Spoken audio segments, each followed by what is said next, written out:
Materi selanjutnya ini tentang model data driven. Sebetulnya kalau kamu sudah belajar kalkulus itu ya lebih mudah mengikuti ya. Tapi ini juga masih sederhana ya. Jadi pokok dasarnya yang pertama nanti model data driven, lalu fungsi aljabar, regresi linier, dan regresi polinomial. Sebetulnya regresi linier dan regresi polinomial itu merupakan bentuk dari fungsi aljabar juga. Oke, nah data driven itu sebuah model yang dihasilkan atau digunakan itu berdasarkan data-data yang sudah ada. Misalkan data cuaca dari bulan sekian sampai sekian itu kan sudah ada datanya, lalu diolah, dikembangkan. Kalau teknologi yang sekarang ini bisa dibilang namanya machine learning. Itu juga ya. Machine learning itu basicnya model data driven ini. Jadi data-data yang sudah ada nanti dilakukan simulasi untuk diperoleh sebuah prediksi ataupun rekomendasi selanjutnya. Jadi ini basicnya. Model data driven itu digunakan untuk melakukan simulasi, perkiraan atau prediksi atau rekomendasi terhadap nilai tertentu. Jadi diperoleh data baru lah. Gitu. Nah, biasanya juga disebut sebagai model empiris karena hanya menggunakan data yang sudah ada, kemudian tidak menjelaskan sistem dan menggunakan fungsi untuk dapat suatu tren atau pola tertentu. Jadi ini basicnya adalah data yang sudah ada baru diolah. Itu model data driven. Nah, pada fungsi aljabar itu biasa kita melihat beberapa fungsi ya, seperti fungsi linear, fungsi kuadrat, fungsi polinomial. Fungsi linear itu garisnya sudah pasti lurus ini. Jadi ini fungsi linear. Persamaan umumnya ya Y sama dengan MX plus B. Gitu kan. Ini bentuk garis lurus linear. Misalkan 2 itu sebanding dengan angka 2, ya berarti kalau 4 sebanding dengan angka berapa tergantung faktor pengambilnya, gradiennya berapa. Lalu fungsi kuadrat bentuknya seperti ini ya, AX kuadrat plus AX plus A0. Biasanya inilah. Jadi A2, A1, A0 itu ini aja komponennya ya. Jika adalah bilangan real, maka akan berbentuk parabola. Jadi kalau fungsi kuadrat atau eksponensial itu bentuknya ya seperti ini biasanya, parabola ini. Karena dia fungsinya kuadrat. Nah, kalau polinomial, ya fungsi polinomial itu dia lebih kompleks ya, sehingga nanti ada bentuk apa, lembah, bentuk bukit, ya, jadi naik turun kayak gini lah. Ini contoh saja. Ini fungsi polinomial. Jadi ini contoh-contoh fungsi yang sudah dipelajari di aljabar. Kalau di kalkulus sudah belajar dulu ya, saya kira ini bisa ya. Nah, yang selanjutnya regresi linier. Ini biasanya untuk menemukan persamaan garis yang dapat mengurangi jarak dari titik data ke garis. Jadi regresi linier ini basicnya ya tadi fungsi linier tadi ya, pada fungsi aljabar persamaan linier gitu. Regresi linier adalah sebuah metode linier untuk memodelkan hubungan antar variabel. Nah ini ya fungsi linier tadi ya, Y sama dengan mx plus b, di mana Y adalah variabel terikat atau namanya respons dan X adalah variabel bebas atau prediktor ya. Jadi nanti kalau diplot ya tadi ya, ada sumbu X sama sumbu Y diplot nanti akan berbentuk garis lurus, garis linier. Nah, nilai M dan B itu bisa diperoleh melalui persamaan ini ya. Jadi ini gampang aja lah ya. Perkalian XY dikurangi X kali Y dibagi dengan X kuadrat min XY dalam kurung kuadrat. Ini beda ya. Jadi ini XY kuadrat dengan XY dalam kurung kuadrat itu beda. Nah, untuk B juga ini persamaannya ya. Ini tinggal diikuti saja, nanti misalkan ada contohnya. Ini untuk mencari M itu nama lain dari gradien. Nah, contoh misal nih, diketahui sebuah data perbandingan antara kepadatan atau sumbu X-nya adalah kepadatan dan kekuatan sumbu Y-nya. Jadi yang X tadi prediktor, bebas, kalau Y itu terikat. Artinya Y itu bergantung pada X gitu aja. Dari sebuah unsur logam, tentukan fungsi persamaan linear. Tentukan kekuatan logam ketika kepadatan misalkan angka 1. Jadi pas kepadatannya X-nya 1 ini, ya, X-nya 1, maka Y-nya berapa? Nah, itu bisa dicari ya. Nah, sederhananya bikin saja tabel seperti ini. Misalnya nomor 1 ya. Datanya 1 sampai 5 ini dicontohkan, ada 5 data. Sumbu X-nya itu misalkan 0,1 sampai dengan 0,8 ini contoh saja ya. Y-nya 0,2. Jadi saat X-nya 0,1, Y-nya 0,2. X-nya 0,3, Y-nya 0,5. X-nya 0,5, Y-nya 0,5. X-nya 0,6, Y-nya 0,9. X-nya 0,8, Y-nya 0,9. Nah, data di tabel ini kan sebetulnya diperoleh dari suatu persamaan tadi, Y sama dengan MX plus B. Nah, cuma di soal ini kita nggak tahu Y sama dengan MX plus B itu berapa persamaannya. Itu yang harus kita cari ya. Kalau kita sudah tahu ya tinggal masukkan saja X-nya sekian, nanti Y-nya ketemu sekian. Nah, ini dibalik. Jadi sudah ada nih nilai X-Y-nya. Kalau diplot garisnya akan lurus nih nanti ya, lurus. Jadi, nah pertanyaannya dengan model data driven itu kan nilai yang belum kita tahu adalah saat X-nya 1. Kita nggak tahu Y-nya berapa. Nah, itu yang harus kita cari. Untuk bisa mengetahui saat X-nya 1, Y-nya berapa, kita harus tahu persamaan linearnya tadi. Ya. Nah, itu yang harus kita cari. Nah, caranya, ya, cari M dan B. Nah, mencari M itu kan kita butuh yang namanya X kuadrat. Maka kita harus membuat X kuadrat berapa nilainya. Kita butuh juga X kali Y. Nah, ini XY itu akan bernilai berapa. Cari ya. Untuk M dan untuk B nanti. Oke. Nah, dengan 5 data kita akan mendapatkan ya, data yang ini sudah ada di ini. Jadi data nomor 1 sampai 5 untuk kolom X dan Y itu tergantung soal ya, sudah diberikan soal. Silahkan nanti ikuti saja ya. Misal X kuadrat ya berarti 0,1 dikuadratkan hasilnya sekian. X kali Y berarti 0,1 dikali 0,2 hasilnya sekian. Seterusnya sampai data ke 5. Sehingga kita didapatkan sigma X-nya sekian, sigma Y-nya sekian, sigma X kuadrat, sigma XY sekian. Nah, masukkan ke persamaan M ya. M adalah N itu jumlah datanya. Dikali jumlah XY. Jumlah XY itu apa? Ini ya, XY sigma XY ini 1,6 dikurangi sigma X nya adalah ini 2,3 dikali sigma Y yaitu 3. Jadi ini dikalikan dulu, ini dikalikan dulu baru dikurangi, perkalian lebih utama ya. Lalu dibagi dengan N XY kuadrat, sigma X kuadratnya ini ya, kali jumlah data 5 dikurangi sigma X dikuadratkan. Sigma X berapa? 2,3 lalu dikuadratkan. Jadi beda ya antara X kuadrat dengan sigma X dalam kurung kuadrat. Nah, untuk B juga sama, tinggal masukkan saja sesuai persamaan ini yang diminta. Nanti diperoleh nilai M sekian, nilai B-nya sekian. Kalau kita sudah ketemu M sama B, bisa membuat persamaannya. Nah, ini ya, masukkan ke persamaan linear umum. Y sama dengan MX plus B, sehingga diperoleh Y sama dengan M-nya tadi 1,027 X ditambah B-nya 0,127. Ini persamaan linear biasa sebetulnya ya, regresi linear biasa. Nah, kalau di plot ini kan data yang tadi ya, saat 0,1 nilainya sekian, saat 0,3 sekian. Nah, ini yang tadi.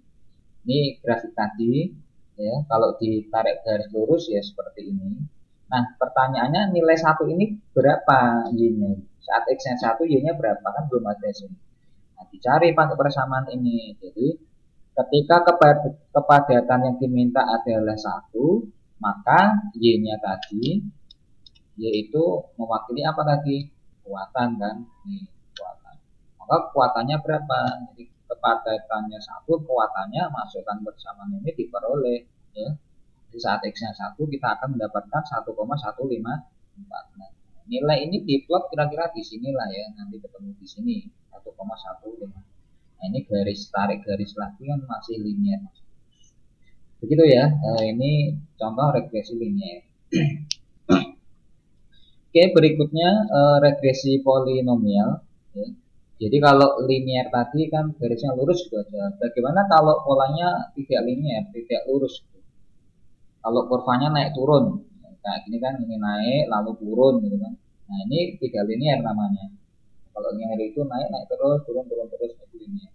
Kalau naik turun maka dia polinomial. Nah, regresi polinomial digunakan untuk menemukan hubungan antara variabel bebas dan variabel terikat, antara sumbu X dengan sumbu Y dengan n derajat polinomial. Jadi n derajatnya itu ya tergantung nanti soalnya apa. Nah, polinomial untuk derajat n sama dengan 1, n sama dengan 2 biasanya disebut sebagai fungsi linear dan fungsi kuadrat. Jadi n derajat, derajatnya kok 1 itu sama aja regresi linear tadi atau fungsi linear. Tapi kalau n-nya 2 seterusnya, 2, 3 lebih ya, 2, 3 seterusnya, maka disebut sebagai polinomial kuadrat atau fungsi kuadrat. Jadi polinomial derajat 1 itu sama saja regresi linear. Tapi kalau polinomial derajat 2 lebih, maka disebut sebagai polinomial kuadrat atau eksponensial, fungsi eksponensial dan fungsi polinomial. Nah, regresi polinomial itu biasanya ya digunakan untuk simulasi data yang tidak linear, naik turun, bergelombang nanti ya, ada bukit, ada lembah kayak gitu ya. Semakin tinggi orde polinomial, orde itu tadi ya derajatnya 2, 3 seterusnya, maka semakin banyak terjadi kelengkungan kurva yang dapat berupa bukit ataupun lembah. Nah, ini contoh nih. Ini pasti ordenya derajatnya tinggi nih ya, ada bukit, ada lembah, nanti terbentuk bukit lagi, lembah lagi, bukit lagi, terus. Nah, untuk variabel bebas X dan variabel terikat Y pada regresi polinomial order 2, ini contohnya untuk derajatnya 2 ya, atau eksponensial lah. Maka bisa digunakan metode matriks seperti ini ya. Ini juga nggak usah bingung, sama kayak tadi sebetulnya. Ini n itu jumlah datanya ada 5, masukkan sini angka 5 gitu aja. XI kuadrat tadi sudah di sigma XI tadi kan sudah diperoleh, masukkan kita update tadi. Nah, nanti ikuti saja sesuai matriks ini. Ini untuk menyederhanakan saja matriks. Nah, contoh misal diketahui sebuah data perbandingan antara kelembaban X dan curah hujan Y. Nah, ini sekarang variabel bebasnya adalah kelembaban, variabel terikatnya curah hujan. Tentukan fungsi polinomial untuk orde 2 dari data berikut ya, ini datanya. Tentukan curah hujan ketika kelembabannya 10. Nah, ini contoh nih. Ada 5 data kayak tadi. Saat X-nya kelembabannya 1,3568, itu curah hujannya Y-nya diketahui. Nah, pertanyaannya kalau kelembabannya X-nya 10, ini Y-nya berapa? Kita kan nggak tahu.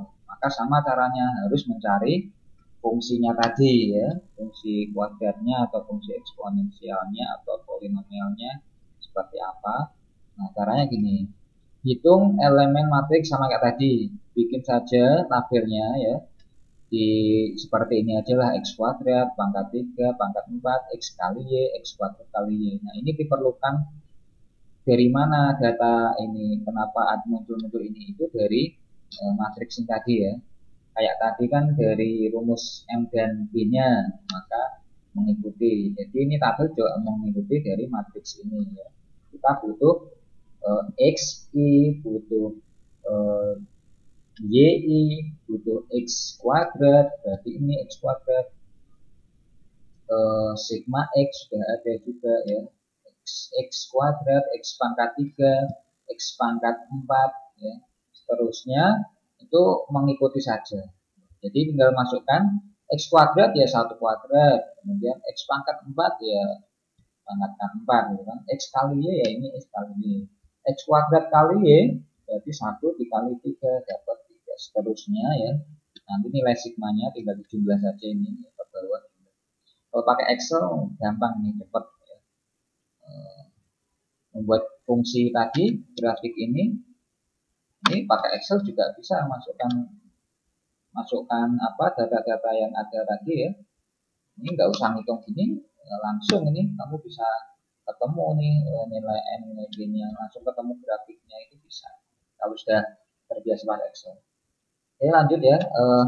Nah, setelah data ini terkumpul dari tabel ini, nah kamu bisa masukkan sesuai ini ya. N-nya itu 5, masukkan. Kemudian sigma XI, sigma X 23, sigma X kuadrat 135, tempatnya sini. Oh, ini sigma X 23 lagi, masukkan. Sigma X pangkat 4 yaitu 6099, taruh sini sesuai ya. Nanti A0, A1, A2 yang kita cari. Terus sigma Y 25, masukkan. Sigma X kali Y 121, sigma X kuadrat Y 695, masukkan. Nah, nilai ini mengikuti matriks ini saja. Nah, kalau sudah, selanjutnya untuk mencari nilai A ya, A0, A1, A2 itu bisa menggunakan eliminasi Gauss. Nah, kalau kalian sudah pernah belajar kalkulus, sepertinya atau seharusnya sudah bisa ya menggunakan eliminasi Gauss itu seperti apa, kalau masih ingat ya.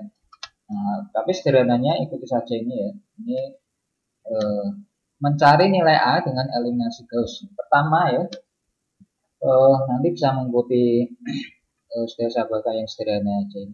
Baris kedua dikurangi dengan perkalian antara baris ke-1 dikali dengan 23 dibagi 5. Jadi baris ke-1 mana? Baris ke-1. Ini baris ke-1. Oke. Untuk yang masuk ke sini ya. 5, 23, 135 itu baris ke-1.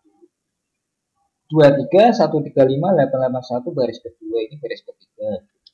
Nah, caranya gini ya, misalnya baris ke-1 ya, dikali 23 per 5. Baris ke-1 untuk angka yang pertama ini kan 5. Dikali 23 bagi 5 kan dapat 23.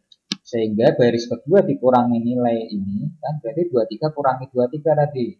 Maka diperoleh angka 0. Masukkan sini. Jadi kita akan merubah baris kedua dulu. Oke. Nah, sini baris kedua dikurangi faktor ini ya. Lalu sama ya. Berarti ini 135 dikurangi dengan perkalian antara 23 dikali 23 bagi 5 ya. Hitung dulu 23 dikali 23 dibagi 5 itu berapa? Oke, baru nanti 135 dikurangi hasilnya, diperoleh ini ya. Seterusnya untuk yang kolom ketiga yaitu 881 diperoleh 260 ini. Oke. Nah, nanti untuk yang ini 6 juga sama, berarti 121 dikurangi dari 121 kali 23 bagi 5 dapat. Nah, oke, baris kedua selesai, dilanjutkan yaitu baris ketiga sekarang yang dirubah. Baris ketiga dikurangi baris ke-1 dikali 27. Ya, caranya sama tadi, nanti ikuti saja ini seterusnya. Baris ke-1 kan 5 dikali 27 sekian. Nanti baris ketiga 135 dikali dikurangi dari itu ya. Hasilnya berapa tadi. Nah, nanti baris ketiga akan berubah kan jadi ini. Oke, kalau sudah lanjutkan baris kedua dikali 5. Nah, ini baris kedua kan dari sini, lalu baris kedua ini dikali 5, kalikan 5 diperoleh ini kan. Oke, lanjut lagi. Baris ketiga dikurangi baris ketiga dikali 130 per 73. Nanti diperoleh yang ini ya. Kemudian ini masuk sini, baris ketiga dikali 73 akan diperoleh yang ini seterusnya. Nanti ikuti saja pola itu. Nah, pada akhirnya nanti kan kita dapat ini nih, dapat yang ini. Nah, ini sudah diperoleh matriks yang terakhir sehingga kita bisa mencari A0, A1, A3. Nah, apa persamaan A0, A1, A3, A2 ini ya. Jadi, setelah dapat matriks yang terakhir itu A0-nya adalah 25 dikurangi dengan 135 ini ya, dikali dengan A2. Ini bintang itu sama aja perkalian ya, kali A2 dikurangi 23A1 kali A1 dibagi 5 dapat sekian. Oke. Nanti A1 nya dapat sekian, A2 dapat sekian. Jadi pertama kita bisa nyari A2 dulu ya. A2 ketemu, masukkan untuk mencari A1 ya. Nanti A1 ketemu, masukkan untuk mencari A0. Jadi ini dari atas sebelumnya ya. Ini taruh atas bisa. Nah, ini sudah ketemu. Cara lainnya bisa menggunakan determinan matriks sebetulnya ya. Kalau di kalkulus itu.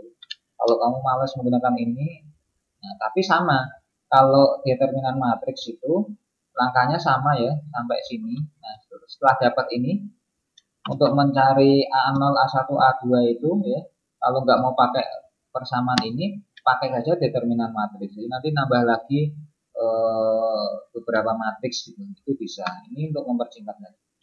Nanti ketemu sama ya A0, A1, A2. Nah, kalau sudah kita akan mendapatkan persamaannya yaitu Y sama dengan ya min 0,24058 itu apa tadi ini A2. Nah, persamaan ini tuh dari mana tadi ya? Di atas sendiri tadi sudah ada. Untuk polinomial itu persamaannya. Nah, ini tuh persamaan polinomial. AN, XN tambah seterusnya A1, X1 sampai dengan plus A0. Kita pakai yang ini kalau dia kuadrat orde 2 kan kuadrat berarti A2 dikali X kuadrat tambah A1 kali X tambah A0. Karena tadi di contoh soal hanya orde kedua berarti A2X kuadrat gitu aja. Misalkan orde 3 nanti diawali dari A3 X pangkat 3 pakainya yang polinomial ini. Tapi kalau kuadrat saja pangkat 2 ya pakai ini bisa. Itu nanti masukkan ke sini. Nah, ini kan artinya A2 ya. Kemudian ini A1, nah ini A0-nya. Maka akan diperoleh persamaannya ya, nilai Y-nya. Jadi saat X-nya 10 nih, kan A2X kuadrat ditambah A1X ditambah A0 ya. X-nya 10 ya, masukkan sini akan diperoleh nilai sekian. Sehingga saat X-nya 10, nilai Y-nya adalah 0,11. Kira-kira inilah, kira-kira di sini ya, yang merah ini atau sini 0,1 ini. Ini nanti tinggal tarik lah ke sini. Jadi akan diperoleh data atau kurva naik turun. Nah, ini namanya regresi polinomial. Oke, sampai sini ya materinya. Saya kira cukup sederhana sekali nih ya. Pada intinya yang penting ada regresi linear dan regresi polinomial. Regresi polinomial itu nanti kalau ordenya 2 yaitu sama saja regresi atau fungsi kuadrat. Kalau ordenya lebih dari 2 ya berarti polinomial atau eksponensial sama itu yang kuadrat. Ada yang ingin ditanyakan? Belum sih Pak. Oke. Tapi itu Pak, 0A1 A2 itu emang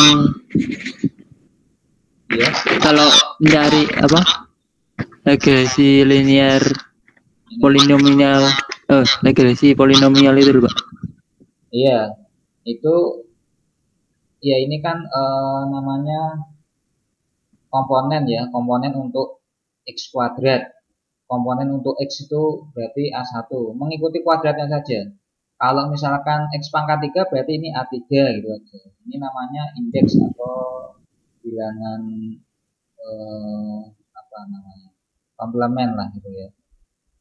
Jadi aslinya fungsinya sebetulnya hanya ada dua, fungsi linear dan fungsi polinomial saja.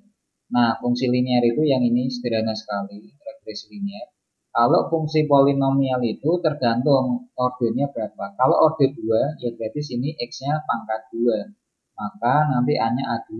Semakin turun ya, nanti A1, X pangkat 1 tuh ini, baru A0. X-nya kan pangkat 0. X pangkat 0 kan sama aja 1, maka bisa ditulis A0 saja. Nah, fungsi polinomial dengan order 2 itu disebut juga sebagai fungsi kuadrat, maka boleh dikeluarkan seperti ini ya. Tetapi kalau lebih dari 2 maka dia namanya fungsi polinomial gitu aja. Misalkan orde 4 ya berarti ini A4 X4 nanti turun menjadi A3 X3 A2 X2 A1 X1 ya A0 gitu ya. Oke, berarti order-ordernya itu ditentukan soal berarti, Pak? Tergantung soalnya.